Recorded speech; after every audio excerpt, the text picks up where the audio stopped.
नात्यांची अजब कहाणी, शतकांच्याही पलीकडली, ही वाट जादू नगरीची, मोठी विचित्र कहाणी, ही दोन आकाश धरेची प्रेम कथा, ती तर आहे स्वप्न परी. चंद्रमुखी चंद्रमुखी चंद्रमुखी चंद्रमुखी. आज तर माझं भाग्य उजळलंय जे तुमचे दर्शन झाले हुजूर. आता माझा संपूर्ण दिवस खूप चांगला जाईल. तू आम्हाला आमचं कार्य शिकवण्याचा प्रयत्न करू नकोस ज्वाला. आम्हाला केव्हा काय करायला हवं हे आम्हाला चांगलंच माहितीये. तुला काहीच माहित नाहीये. काय झालं ज्वाला? आज तू खूप क्रोधित दिसतेस. ज्वालाचा अर्थ तुला कळलाच नाही नागराज. अन्यथा हा प्रश्न तू मला नसता विचारलास. मला काही समजलं नाही. तुम्ही आपला निर्णय का बदलला दुर्गेश्वरी? काय आपण सर्वजण एवढ्या दूर पायी जाऊ शकू? मला माहितीये वनराज की रूपनगरापर्यंत पायी जाणं खूपच कठीण आहे. लुटारू दुर्गेश्वरी या जंगलाची राणी आहे आणि वनराज सर्व ब्रह्मांडातील दैत्यांचे दैत्य सम्राट आहेत. जर या दोन महाशक्तींचं मिलन झालं, दुर्गेश्वरीसाठी जाळं पसरवले परमवीर. दुर्गेश्वरी इथून पुढे नाही जाऊ शकणार. नाही नागराज, मी ज्वाला सारख्या चतुर युवतीला सोबत घेऊन कोणतंही संकट ओढवू इच्छित नाही. मंत्रीवर्य आणि ज्वालामध्ये प्रत्येक गोष्टीत वादविवाद होत राहतात. जसे ते भांडतात तसेच ते एकही होतात.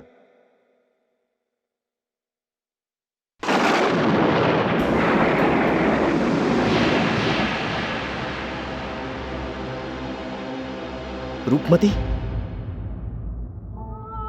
नागराज, आपण काय झालं?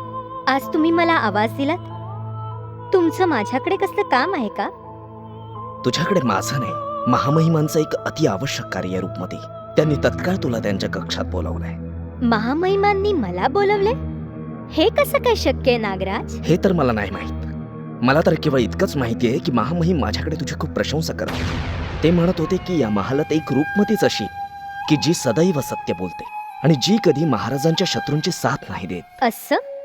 महामहिमांच्या मनात माझ्यासाठी इतकं उच्च स्थान आहे? मला तर वाटायचं की या महालात जसे सगळे माझा तिरस्कार करतात तसेच तुमचे महामहिमही करत असतील. नाही रूपमती, असं काहीच नाहीये. महामहिम खूपच दयाळू आहे. ते तर महालाच्या द्वारपालाचाही आदर करतात. आणि मग तू तर गजराज सिंगांची भाची आहेस. विश्वास ठेव रूपमती, जर महामहिमांना शक्य झालं असतं तर त्यांनी महाराजांच्या महालात लपलेल्या शत्रूंचा वध केला असता. परंतु ते विवश आहेत. माहितीये, मला चांगलंच माहितीये. महालात होणाऱ्या प्रत्येक घडामोडीची मला माहिती असते. रूपमती, जर तू महामहिमांची साथ द्यायला तयार झालीस तर महालात चालणाऱ्या घडामोडींना समाप्त केलं जाऊ शकतं. कारण यावेळी महामहिम अगदी एकटे पडले.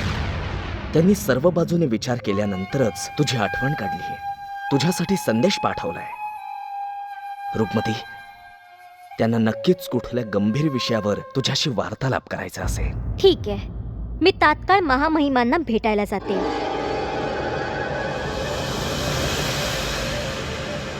वाह नागराज वाह, हे तर कमाल झाली. विचारही केला नव्हता की रूपमती इतक्या सहजतेने ऐकेल म्हणून. आता हे पाहायचंय की महामहिम रूपमतीला आपल्या जाळ्यात कसं अडकवतात ते. मी आत येऊ शकते का हुजूर? ये रूपमती ये. तुला आत येण्यासाठी आज्ञा घेण्याची काही आवश्यकता नाहीये. तुला हवा तेव्हा तू अनुमतीशिवाय माझ्या कक्षात येऊ शकतेस. हुजूर, अनुमतीशिवाय मी तुमच्या कक्षात कशी येऊ शकते? तुम्ही इतके मोठे मंत्री आहात, माहित नाही कधी तुम्हाला राग येईल ते. अरे नाही नाही रूपमती, मी तुझ्यावर कधीच नाही रागवू शकत, कारण मी तुझा आदर करतो. मी त्या मंत्रीवर्य रणवीर सिंगांसारखा नाहीये जे कधीही कुणाचाही अपमान करू शकतात. मंत्रीवर्यांचा तर स्वभावच असा आहे, ते आपल्यासमोर सर्वांना तुच्छ समजतात. बरं मग मला आता हे सांगा की तुम्ही मला का बोलावलं? रूपमती, महालात चालणारी षडयंत्र तुझ्यापासून लपलेली नाहीये. शक्यता आहे की या षडयंत्रांची माहिती तू आपल्या मामाश्रींना दिली असशील. मला काही समजलं नाही हुजूर. जेव्हापासून मंत्रीवर्य महालात पुन्हा परत आले तेव्हापासून महालात षडयंत्र चालू आहेत आणि त्यांच्यासमोर माझं पद एका तुच्छ सेवकाप्रमाणे झालं आहे. माझी इच्छा आहे की महालात चालणाऱ्या या षडयंत्रांची सूचना कसंही करून गजरान सिंगांपर्यंत पोहोचायला हवी, जेणेकरून माझ्या मनावरचं मोठं ओझं समाप्त होऊन जाईल. तुमच्या मनावरच्या ओझ्याचं दुःख मी समजू शकते हुजूर, कारण मंत्रीवर्य रणवीर सिंगांचं स्थान पद नसतानाही तुमच्यापेक्षा खूप उंच दिसतंय. मंत्रीवर्यांबरोबरच मंत्रीवर्यांचा भाऊ परमवीर सिंग ही महालात आपली मनमानी करत असतो. असं वाटतं की मंत्री मी नाही, परमवीर सिंग आहे. तुम्ही परमवीर सिंगांविषयी मंत्रीवर्यांकडे बोलत का नाही? मी मंत्रीवर्यांसमोर विवश आहे. मी मंत्रीवर्यांशी संबंध सुधारण्याचा खूप प्रयत्न केला, परंतु तो परमवीर सिंग मंत्रीवर्य आणि माझ्यामध्ये एखाद्या भिंतीप्रमाणे उभा राहतो. रूपमती, तू ठरवलंस तर माझी मदत करू शकतेस. सांगा हुजूर, मी तुमची काय मदत करू शकते?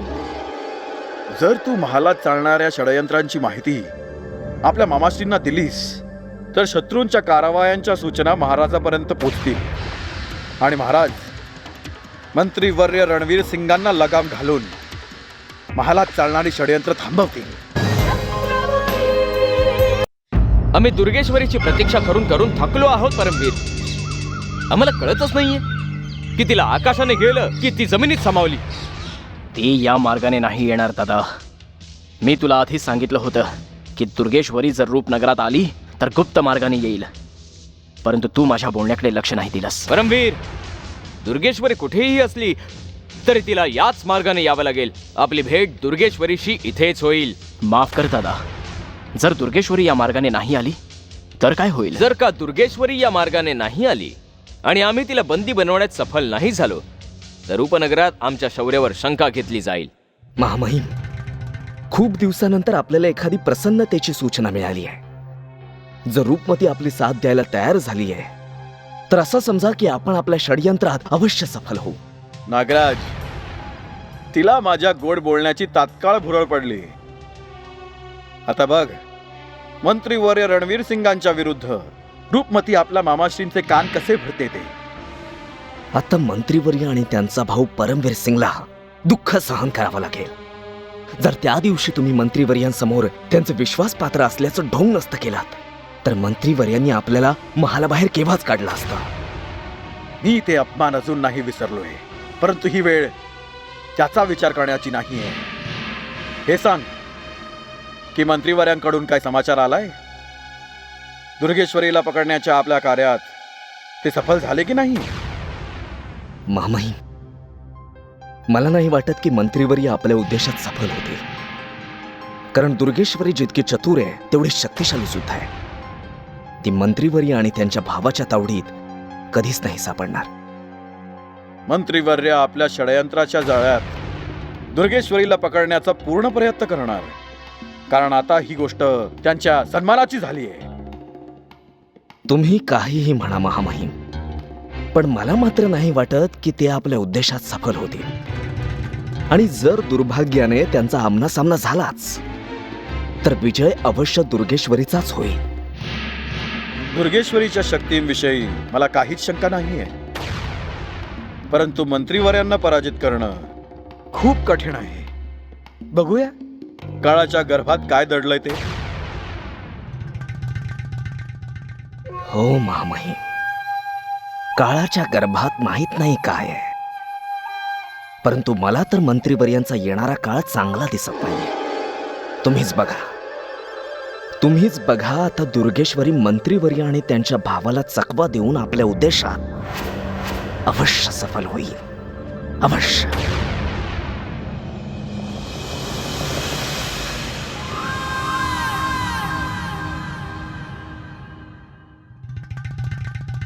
काय झालं नागराज? अजूनपर्यंत तुझे महामहिम महालात परत नाही आले? मी केव्हापासून आपल्या कक्षात बसून तुझ्या संदेशाची प्रतीक्षा करत होते. महामहिम अजूनही महालात परतले नाही ज्वाला. मी स्वतःच चिंतित आहे की ते कुठे निघून गेले. नागराज, इथे बसल्या बसल्या त्यांची प्रतीक्षा नको करूस. जा, बाहेर जाऊन त्यांना शोध. महामहिमांना शोधण्यासाठी मी आपल्या काही अधिकाऱ्यांना पाठवलंय ज्वाला, परंतु ते लोकही अजून परत नाही आले. परंतु तू चिंता नको करूस.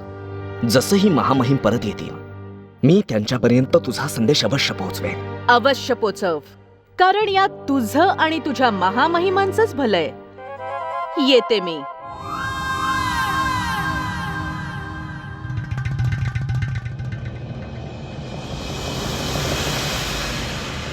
काय झालं नागराज?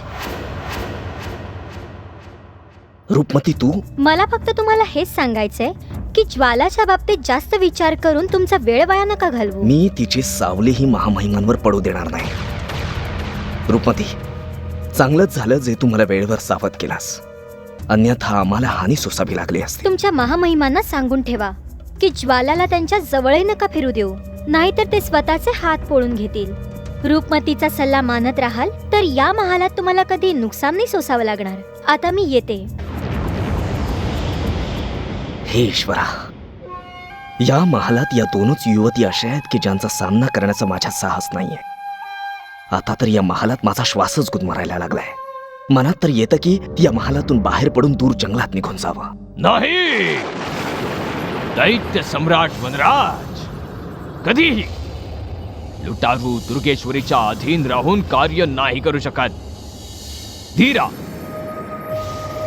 काय तू स्वयं आपल्या नेत्रांनी दैत्य सम्राटांना दुर्गेश्वरीच्या अधीन पाहिलेस? होय गुरुदेव, मी स्पष्टपणे पाहिलंय. कसं शक्य आहे? कसं शक्य आहे हे? दैत्य सम्राट या विश्वातील समस्त दैत्यांचे सम्राट आहेत. तर मग ते का एका तुच्छ लुटारूच्या आदेशाचं पालन करायला विवश आहे? अवश्यच यात काहीतरी रहस्य आहे आणि ते रहस्य आम्हाला जाणून घ्यायलाच हवं. आम्हाला कळेनासं झालंय की ते लुटारू दुर्गेश्वरी सोबत रूपनगरात का चालले आहेत. यातही काही रहस्य आहे आणि आम्हाला या रहस्याची माहिती काढायला हवी. वनराज स्वयं एक मायावी शक्ती आहे. त्याला कोणाच्या अधीन होण्याची काय आवश्यकता? ही गोष्ट काही कळेनाशी झालीये. अवश्यच काही रहस्य आहे. आपल्याला माहिती काढायला हवी. धीरा, काय तुला रणवीर सिंग विषयी काही माहिती कळलीये का? तो दुर्गेश्वरीची प्रतीक्षा करतोय. धीरा, तू तात्काळ जाऊन रणवीर सिंगची भेट घे आणि त्याला ही सूचना दे की तू लुटारू दुर्गेश्वरी आणि तिच्या साथीदारांना गुप्त मार्गावर पाहिलेला आहेस. हा समाचार ऐकल्यानंतर रणवीर सिंग तिला शोधायला गुप्त मार्गावर जायला निघेल. आणि जर असं घडलं धीरा, तर लुटारू दुर्गेश्वरी आणि दैत्य सम्राटांच्या रूपनगरकडे जाण्याच्या मार्गाची आपल्याला माहिती मिळेल.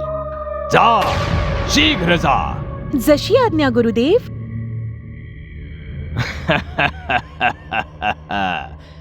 जय महाकाल. आता मी पाहतो की लुटारू दुर्गेश्वरी त्या दैत्य सम्राट वनराजांना घेऊन रूपनगरात कशी काय जाते ते. आम्हाला पूर्ण विश्वास आहे की ती रूपनगरात पोहोचण्याच्या आधीच रणवीर सिंग तिला पकडेल आणि समाप्त करून टाकेल. दुर्गेश्वरीच्या भीतीने तू लपून आलीस, परंतु दुर्गेश्वरीला तू कुठे पाहिलंस? ती मला रूपनगराच्या गुप्त मार्गावर दिसली होती. बघितलंस दादा, मी तुला म्हणालो होतो की दुर्गेश्वरी रूपनगराकडे गुप्त मार्गाने जाईल आणि माझं म्हणणं सत्य ठरलं. माहित नाही आता ती रूपनगराच्या किती समीप आली असेल. दुर्गेश्वरी भले रूपनगरच्या कितीही समीप का पोहोचेना, परंतु रणवीर सिंग असताना ती कधीही रूपनगरात प्रवेश देखील नाही करू शकत.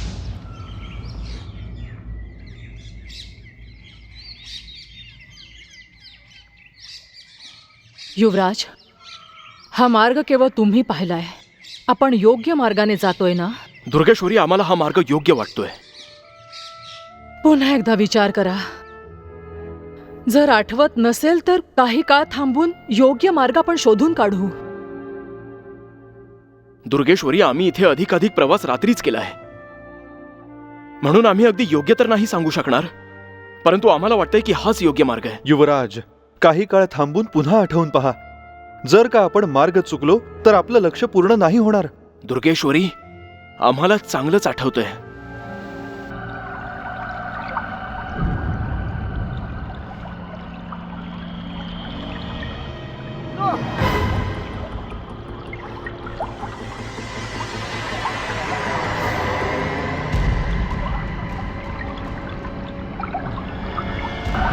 तो बघा तिकडे.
आता तर इकडे होता.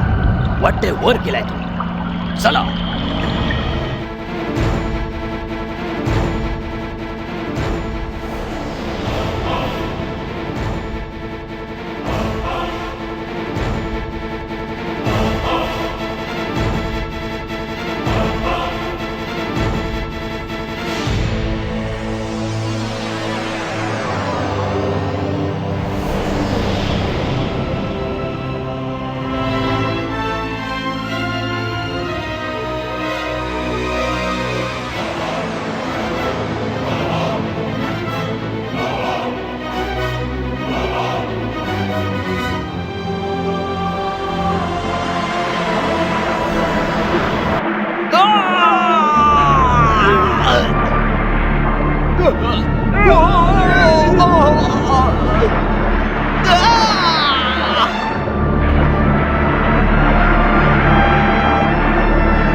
काय विचार करता युवराज? काही आठवत नाहीये का तुम्हाला?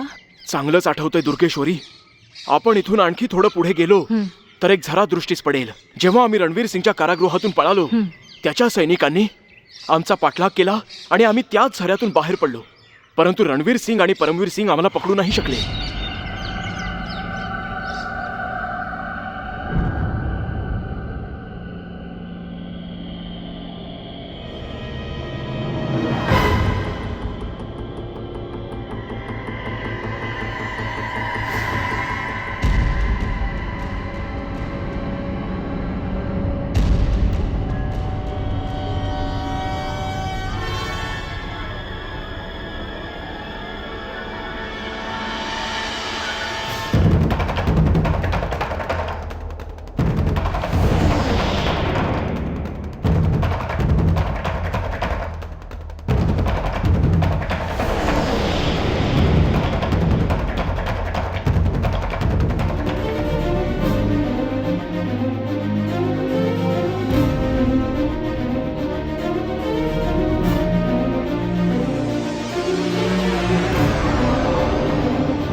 बघता बघता हा कुठे लुप्त झाला विजेंद्र प्रताप सिंग.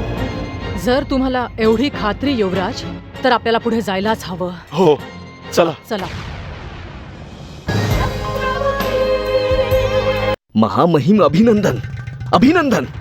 आपल्या गुप्तहेरांनी संदेश दिलाय की दुर्गेश्वरीची टोळी रूपनगराच्या खूपच जवळ पोहोचली आहे. तू हा शुभ संदेश ऐकून मला खूप प्रसन्न केला आहेस नागराज.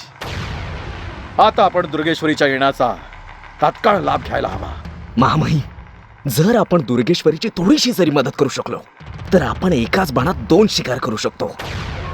मी समजलो नाही नागराज. दुर्गेश्वरीची सहायता करून आपण एकाच बाणात 2 शिकार कशा करणार? तर ऐका महामहिम, आपलं सहाय्य मिळाल्यावर दुर्गेश्वरी आपल्या संपूर्ण शक्तीनिशी रूपनगराच्या कारागृहावर आक्रमण करून सूर्यप्रतापला खूपच सहजतेने मुक्त करू शकते. आणि संधी मिळताच ती मंत्रीवर्य आणि त्यांच्या भावालाही परलोकी पाठवू शकते. मला तुझ्या बुद्धिमत्तेवर गर्व आहे नागराज. आपण दुर्गेश्वरीची सहायता करणार, परंतु गुप्त रूपाने.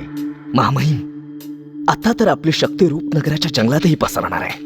आपण जसंही दुर्गेश्वरीकडे आपल्या मित्रतेचा हात पुढे करू, तसं लगेचच ती या उपकारांच्या बदल्यात आपल्याकडे जंगलाचं राज्यही सोपवेल. जर तिने आपल्याकडे जंगलाचं राज्य सोपवलं तर तिथे आपण आपली सेना बनवून एक नवी सत्ता निर्माण करू. दुर्गेश्वरीची साथ देण्यात आपला लाभच लाभ आहे नागराज. तिच्या सहायतेसाठी आपल्याला तात्काळ काही प्रबंध करायला हवा.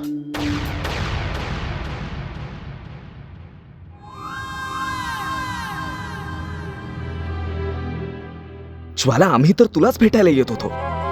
महामहिम आत्ताच महालात परतलेत. मी जसा त्यांना तुझा संदेश दिला ते तात्काळ तुला भेटायला आले. हो ना महामहिम?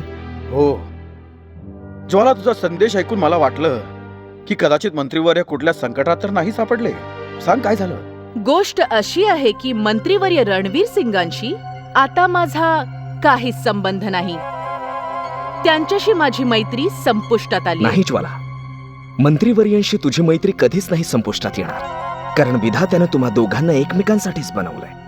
अवश्य एखाद्या गोष्टीबद्दल मंत्रीवर्यांशी तुझं भांडण झालं असेल. नाही नागराज, मी मंत्रीवर्यांना आपला मित्र समजत होते, परंतु ते मैत्रीच्या योग्यतेचेच नाहीयेत. म्हणून मी त्यांच्यापासून कायमची वेगळी झालीय. जर आम्हाला शक्य झालं असतं तर आम्ही मंत्रीवर्यांना समजावलं असतं की ज्वालासारखी चतुर आणि विश्वासू मैत्रीण गमावण्याची चूक त्यांनी करू नये.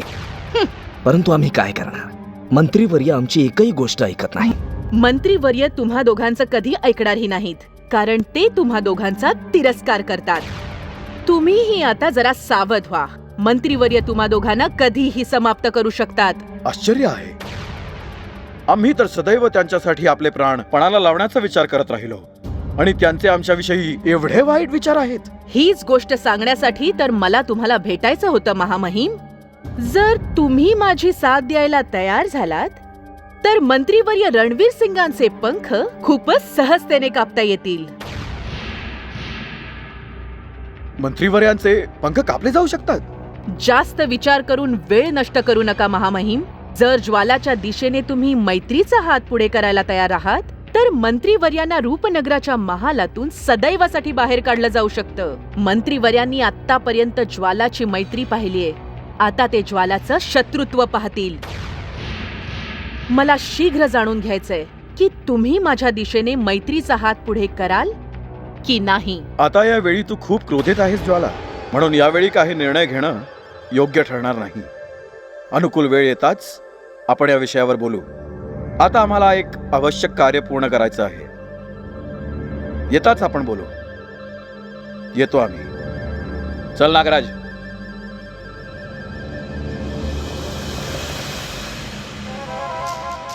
कदाचित ज्वालाशी मैत्री करण्याचं साहस महामहिमांमध्ये आत्ता नाहीये, परंतु एक दिवस मी त्यांना आपला मित्र अवश्य बनवेन.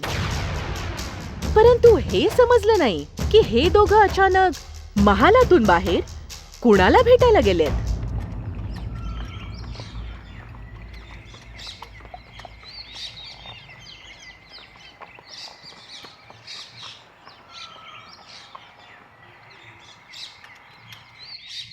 महामहिम, पुढचा मार्ग खूपच दुर्गम आहे. आपल्याला अश्व सोडून पायीच जावं लागेल. एक गोष्ट माझ्या मनात ज्वालाविषयी अजूनही फिरते. मला वाटतं की ती आपल्याशी मैत्रीचं नाटक करून मंत्रीवर्यांच्या कुठल्या तरी जाळ्यात आपल्याला अडकवण्याचा प्रयत्न करते. मलाही असंच वाटतंय महामहिम. ज्वालाचं आपल्या बाजूने येणं एक डाव आहे. तिला आपल्याकडून आपले रहस्य काढून घ्यायची आहे आणि रहस्य कळताच ती मंत्रीवर्यांना सांगेल आणि आपण अडकले जाऊ. आपण राजनीतीचे कच्चे खेळाडू नाही आहोत नागराज. मला माहित आहे की कुणाला काय हवंय. ज्वाला आपल्याला मैत्रीच्या जाळ्यात कितीही अडकवण्याचा प्रयत्न करू, परंतु आपल्याला अडकवू शकणार नाही. राजवीर सिंग, मंत्रीवर्य तुम्ही?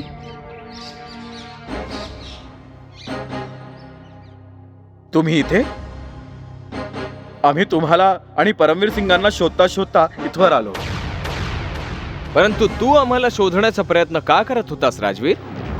मंत्रीवर्य, आम्हाला महालात समजलं की तुम्ही दुर्गेश्वरीला बंदी बनवण्यासाठी या जंगलात आला, म्हणून आम्ही दोघे तुमची सहायता करण्यासाठी तात्काळ येथे आलो. मंत्रीवर्य, एवढं मोठं पाऊल उचलण्याआधी तुम्ही आम्हाला सांगितलं का नाही? जर तुम्ही आम्हाला एक जरी संकेत दिला असता तर दुर्गेश्वरीला पकडण्यासाठी आम्ही तुमच्या आधी इथे पोहोचलो असतो.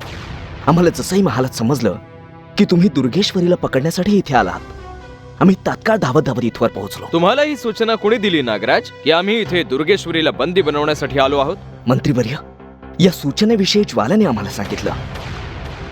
ज्वालानेच आम्हाला सांगितलं की तुम्ही दुर्गेश्वरीला पकडण्यासाठी इथे जंगलात आला आहात. बघितलं दादा, मी तुला आधीच सांगितलं होतं की ज्वालाला स्वतःपासून दूर ठेव. शेवटी त्या नागिनीने आपलं विष उगाळलंच. इथून पुढे आपण ज्वालापासूनही सतर्क राहू परमवीर. अनुकूल वेळ येताच आम्ही त्या नागिणीचा फणा ठेचून काढू.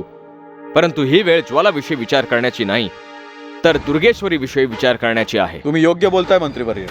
आता आपल्याला ज्वालाला विसरून दुर्गेश्वरीकडे लक्ष द्यायला हवं. नाहीतर असे नको व्हायला की ती आपल्या हातातून निसटून पळून जाईल. मंत्रीवर्य, जर दुर्गेश्वरी हातातून निसटली तर रूपनगरात आमच्या शौर्यावरही शंका घेतली जाईल. म्हणून आम्ही तिला पकडण्यासाठी तुमची मदत करू. मंत्रीवर्य, आता आम्हाला हे सांगा की दुर्गेश्वरीला पकडण्यासाठी तुम्ही काय योजना बनवली? मंत्रीवर्य, आता आम्हाला हे सांगा की दुर्गेश्वरीला पकडण्यासाठी तुम्ही काय योजना बनवली? दुर्गेश्वरीला कसं पकडायचं ते आम्हाला चांगलंच माहिती आहे. असं नको बोलूस परमवीर. राजवीर ही आम्हाला भावाप्रमाणेच आहे. सूचना मिळताच हे तत्काळ आपल्या सहायतेसाठी इथे पोहोचले. यात त्यांचा काही स्वार्थ नाहीये. तू यांच्यासोबत असं वागण्याची काहीच गरज नाहीये. मंत्रीवर्य, जर तुम्ही आज्ञा दिलीत तर आम्ही आमचे प्राण या क्षणी द्यायला तयार आहोत. परंतु आम्हाला परक नका समजू. माहित नाही परमवीर सिंग आमच्या स्वामी भक्तीवर संशय का घेत असतात. आता तुमच्यावर कोणी संशय नाही घेणार राजवीर. आम्ही तुझ्याबरोबरच नागराजलाही दुर्गेश्वरीला बंदी बनवण्याच्या योजनेत सामील करत आहोत. तुम्ही दोघे या गुप्त मार्गावर दुर्गेश्वरीच्या येण्याची प्रतीक्षा करा. आम्ही परमवीर सिंग सोबत मुख्य मार्गावर दुर्गेश्वरीची प्रतीक्षा करतो. तुम्ही निश्चिंत राहा मंत्रीवर्या. आम्ही तुमच्या आज्ञेचं पालन करू. दुर्गेश्वरी आणि तिच्या साथीदारांना पकडण्यासाठी आम्ही आपले दृष्टी खिळवून ठेवू. ठीक आहे, आम्ही जातो. चल परमवीर.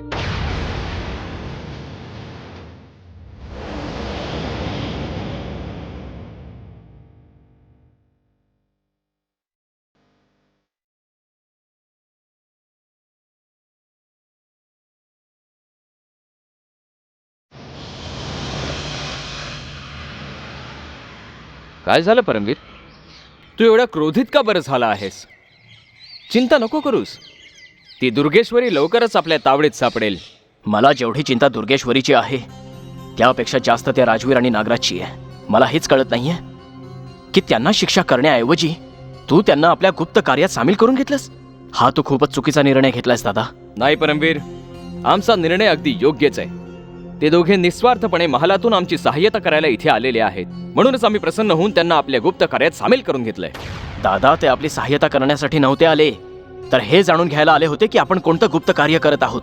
नाही परमवीर, तू विनाकारणच त्यांच्यावर क्रोधित होतोयस. परमवीर, राजवीर आणि नागराज दोघेही आमचे विश्वासपात्र आहेत. बघशीलच, वेळ आल्यावर ते अवश्य आपली साथ नक्की देतील. तू जेवढा शक्तिशाली आहेस तेवढाच भोळा आहेस दादा. बघ, तू या दोघांवर विश्वास ठेवून तुला नक्कीच पश्चाताप करावा लागेल. ज्वालावरही तर तू विश्वास ठेवला होतास, परंतु काय झालं? आज ज्वाला तुझी शत्रू बनली आहे आणि तुझी सर्व रहस्य चांगल्या प्रकारे जाणते. जर तिने महाराजांसमोर तुझी रहस्य उघड केली तर रूपनगराच्या महालातच काय, रूपनगराच्या जंगलातही आपल्याला लपायला जागा नाही मिळणार. ज्वाला आणि राजवीरच्या स्वामी भक्तीत आकाश पाताळाचं अंतर आहे. परमवीर, तू अजूनपर्यंत राजवीर सिंगला ओळखू शकला नाहीयेस. राजवीर आमच्यासाठी आपल्या शिराचीही आहुती देऊ शकतो. हे तू कसं विसरू शकतो की जेव्हा दुर्गेश्वरीने तुला बंदी बनवलं होतं तेव्हा राजवीरने तू सुरक्षित परत यावास म्हणून किती कठीण तपश्चर्या केली होती. तपश्चर्या नाही दादा, त्याने ढोंग केलं होतं. राजवीर आणि नागराज कधीही कुणाच्या भल्याचा विचार नाही करू शकत, परंतु तुला हे कोण समजावणार? दादा, त्यांना लवकरात लवकर रूपनगराच्या महालात परत जाण्याचा आदेश दे, अन्यथा ते आपलं कोणतंही कार्य पूर्ण नाही होऊन देणार. आपली योजना अवश्य पूर्ण होईल परमवीर. जर दुर्गेश्वरी या मार्गाने नाही आली तर गुप्त मार्गाने येईल, परंतु कोणत्याही परिस्थितीत आम्ही तिला आपली बंदी अवश्य बनवू. दादा, सत्य ऐकल्यावर तुझ्या पावलांखालची जमीन सरकेल. जर त्या दोघांची दुर्गेश्वरीची भेट झाली तर ते तिला सावध करतील की आपण दुर्गेश्वरीला जंगलात शोधत आहोत. एवढं ऐकल्यावर दुर्गेश्वरी रूपनगराच्या घनदाट जंगलात लुप्त होऊन जाईल आणि आपण केवळ हात जोडत बसू. नाही परमवीर, संशयाने तुझ्या मनात घर केलेलं आहे.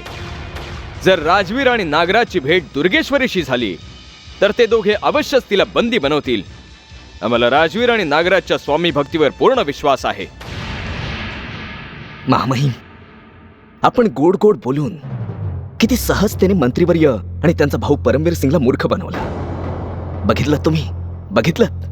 हो नागराज, मंत्री बरे सहजतेने आपल्या बोलण्यात फसले, परंतु त्यांचा भाऊ परमवीर सिंग अजूनही आपल्यावर संशय घेतोय. म्हणून काय झालं महामहिम? त्याला तर आपल्यावर संशय घेण्याची सवयच आहे, परंतु तुम्ही त्याची चिंता नका करू.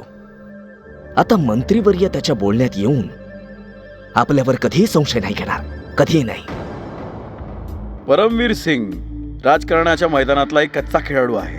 त्याला नाही माहीत की आपण कसे बघता बघता फासे उलटे पाडले.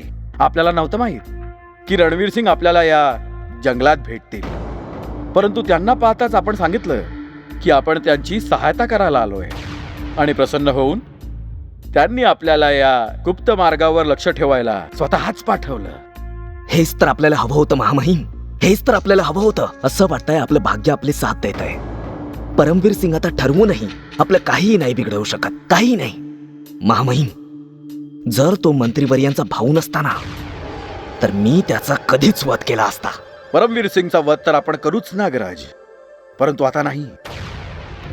मंत्रीवर्य दिवसेंदिवस निर्बल होत चाललेत. त्यांच्या शक्ती आताशा कमी पडत चाललेत.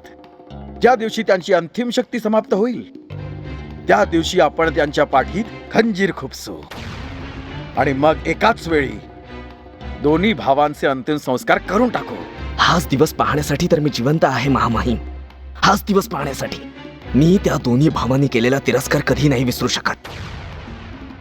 ज्या दिवशी त्या दोन्ही भावांची प्रेतयात्रा या रूपनगरातून निघेल ना, मी त्या दिवशी सर्व रूपनगरात मिठाई वाटेन. तुझं हे स्वप्न अतिशीघ्र पूर्ण होईल नागराज. परंतु यावेळी तू मंत्रीवर्यांच्या भावाला दूषण देणं सोड आणि आपल्या वास्तविक उद्देशाकडे लक्ष दे. आपण इथे मंत्रीवर्यांना भेटायला नाही तर दुर्गेश्वरीला शोधायला आलोय. मला माहिती आहे महामहिम, चांगलंच माहिती आहे. दुर्गेश्वरीशी आपली भेट अवश्य होईल. आधी तर आपण दुर्गेश्वरीला लपून छपून शोधण्यासाठी विवश होतो, परंतु आता तर मंत्रीवर्यांनी स्वयं आपल्याला त्याची अनुमती दिली आहे. बिचारे मंत्रीवर्य, नाही माहित की त्यांनी आपल्याला अनुमती देऊन आपल्या मृत्यूला आमंत्रण दिलं आहे. योग्य बोलतोयस तू नागराज. दुर्गेश्वरी भेटताच आपण तिला सावध करू आणि मंत्रीवर्यांचा डाव सांगू. त्यांना आणि त्यांच्या भावाला दुर्गेश्वरीच्या हातून यमलोकी पाठवण्याची व्यवस्था करू. वा महामहिम वा. यापूर्वी आपलं भाग्य कधीच एवढं प्रबळ नव्हतं. आपली तर पाची बोटं तुपात आहेत महामहिम. मला तर आतापासूनच असं वाटतंय की तुम्ही रूपनगराच्या सिंहासनावर बसला आहात आणि मी तुमचा प्रधानमंत्री बनून तुमची सेवा करतोय. आपला जय जयकार करतोय महामहिम. जय जयकार. अतिशीघ्र हाही दिवस येणार आहे नागराज. बस एक वेळ आपल्या मार्गातून रणवीर सिंग आणि परमवीर सिंग या नावाच्या दोन्ही काट्यांना अगदी कायमच मोडून काढू देत. मग बघ, रूपनगर आणि रूपनगराच्या जंगलात केवळ आपलंच शासन असेल.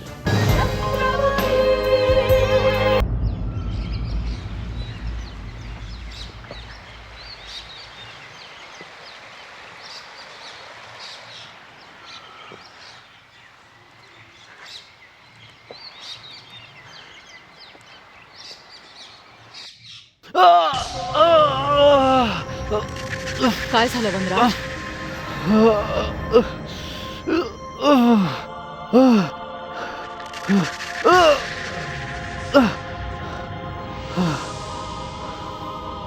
माझ्या मस्तकात खूप वेदना होत आहेत. असं वाटतंय की माझं मस्तक इथेच फुटून जाईल. दुर्गेश्वरी, मी आणखीन पुढे नाही जाऊ शकत. साहस आणि धैर्य बाळग. कदाचित चालून चालून थकल्यामुळे तुझं डोकं दुखायला लागलं असेल. काही वेळा ठीक होईल. साहस कर, चल. नाही दुर्गेश्वरी, माझ्या डोळ्यांसमोर अंधार पसरत चाललाय. मला काहीच कळेनासं झालंय. मी आणखीन पुढे नाही जाऊ शकत. असं नको करू वनराज. रूपनगराच्या सीमेच्या खूपच समीप आलोय आपण. थोडा वेळ आणखीन चालव तर रूपनगरात पोहोचू. चल चल. नाही दुर्गेश्वरी, नाही. क्षमा करा दुर्गेश्वरी, मला आपल्या पायांवर उभंही राहता येत नाहीये. असं वाटतंय कुणी मला थांबवतंय. दुर्गेश्वरी, मला वाटतंय की वनराजवर कुठल्या मायावी शक्तीचा प्रभाव पडलाय. कारण या गुप्त मार्गावर खूप साऱ्या मायावी शक्तींचा वास आहे. नाही युवराज, असं काही नाहीये. तुम्ही जरा जल घेऊन या. थोडा वेळ विश्रांती घेऊ, मग आपण पुढे जाऊ. नाही, तुम्ही माझी चिंता नका करू. मी ठीक होऊन तुमच्यापर्यंत पोहोचेनच. अंधार होण्यापूर्वी तुम्हाला रूपनगराच्या सीमेत पोहोचायचं आहे. आणि अंधार तर आता होईलच. तुम्ही घाई करा, लवकर जा. अंधार होणारे? अरे हो, काही वेळातच दाट अंधार पसरेल. कारण आज अमावस्येची रात्र आहे. काय? आज अमावस्या आहे? हो वनराज, कदाचित म्हणूनच तुझं डोकं जडजड वाटतंय. काही वेळातच अमावस्येच्या रात्रीचा घोर अंधार पडेल. याआधी की अमावस्येच्या रात्रीचा घोर अंधार पसरेल, तुम्ही दोघे माझ्यापासून दूर निघून जा. परंतु का? आम्ही तुला अशा अवस्थेत एकटं सोडून नाही जाणार. नाही नाही, तुम्हा दोघांना अंधार होण्यापूर्वी रूपनगराच्या सीमेत पोहोचायचं आहे. आणि आता अंधार पडणारच आहे. तुम्ही दोघे इथून शीघ्र निघून जा. दुर्गेश्वरी, आम्हाला तर काही कळेनासं झालंय की अमावस्येच्या रात्रीचं हे काय रहस्य आहे. वेळ आल्यावर सर्व काही कळेल तुम्हाला. परंतु ही वेळ खूपच मौल्यवान आहे, म्हणून काही प्रश्न विचारू नका. आपल्याला तत्काळ रूपनगराकडे प्रस्थान करायला हवं. स्वतःची काळजी घे वनराज. ही दोन